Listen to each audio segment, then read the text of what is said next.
Bonjour et bienvenue dans ce nouveau tuto consacré à la gestion des mots de passe. Donc on est tous sensibilisés à la notion de mot de passe, mais l'idée c'est de vous donner quelques bonnes pratiques dans la gestion de votre mot de passe au quotidien. La première solution, c'est de déjà commencer par faire une liste de tous les services web que vous utilisez et sur lesquels il y a un mot de passe. Et une fois que vous avez fait votre liste, vous classez vos services en fonction de leur importance stratégique. L'idée, c'est d'aller du plus simple au plus complexe, de celui qui va être le plus à sécuriser à celui qui va être le moins à sécuriser. Par exemple, un blog sur lequel vous allez une fois tous les 6 mois pour faire un petit peu de veille sera moins à sécuriser qu'un service bancaire, par exemple. Deux points importants par rapport à ces mots de passe. Le premier, je vous ai parlé d'importance et d'importance stratégique. Alors, bien définir l'importance stratégique d'un service. Par exemple, on pourrait penser qu'un service mail serait moins important qu'un service bancaire. Mais en fait, si un hacker a accès à votre boîte mail, il peut redéfinir tous vos mots de passe en utilisant la notion de mot de passe oublié sur les services. Donc voilà, bien définir l'importance des mots de passe pour bien avoir des mots de passe complexes sur les services qui le nécessitent.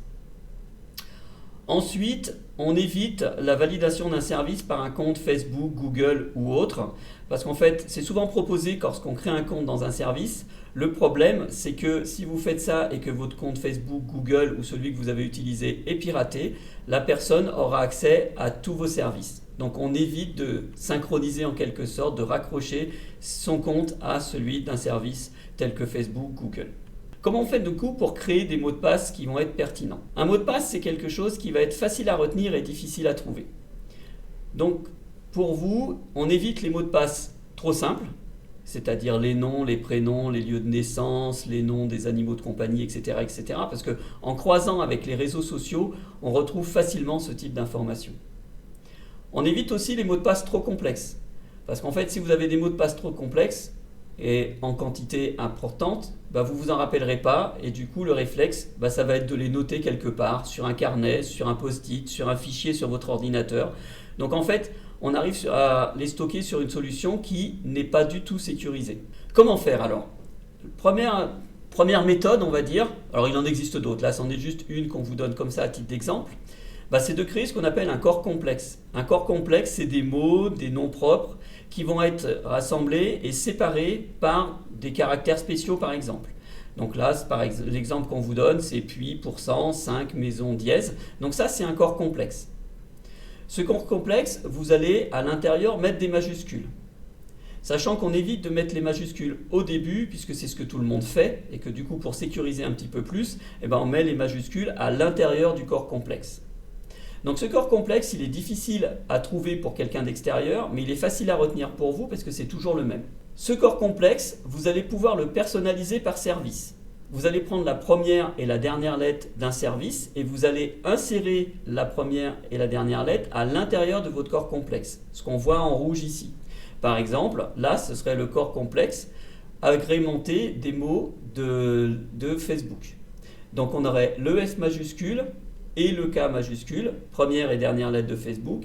Et donc vous vous retrouveriez avec un mot de passe qui serait sécurisé, difficile à trouver parce qu'il n'y a aucune cohérence, mais facile à retenir pour vous puisque c'est votre corps complexe, plus la première et la dernière lettre du service en question.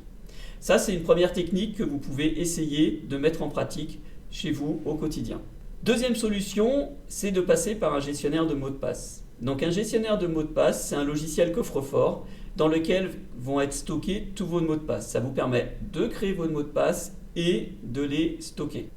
À votre niveau, vous aurez un seul mot de passe à retenir, ce qu'on appelle le mot de passe maître, qui va être celui qui va vous permettre d'ouvrir votre logiciel coffre-fort. C'est-à-dire en quelque sorte, c'est la clé de votre coffre-fort. Donc pour vous, c'est plus simple, un seul mot de passe et le logiciel, lui, va remplir automatiquement le service sur lequel vous vous connecterez avec le mot de passe qu'il aura créé, qui peuvent être des mots de passe très compliqués. C'est-à-dire qu'à la limite, les mots de passe, vous vous en rappelez même plus. Ces logiciels peuvent être en local ou sur le cloud. Ils peuvent être payants ou gratuits, à vous de voir ce que vous voulez comme service. Je vous ai mis ici quelques exemples. Vous avez KeePass, OnePassword, LogSelf, Keeper, Dashlane, etc., etc. Voilà rapidement quelques bonnes pratiques. À vous de les utiliser au quotidien pour sécuriser vos mots de passe. À bientôt pour un nouveau tuto.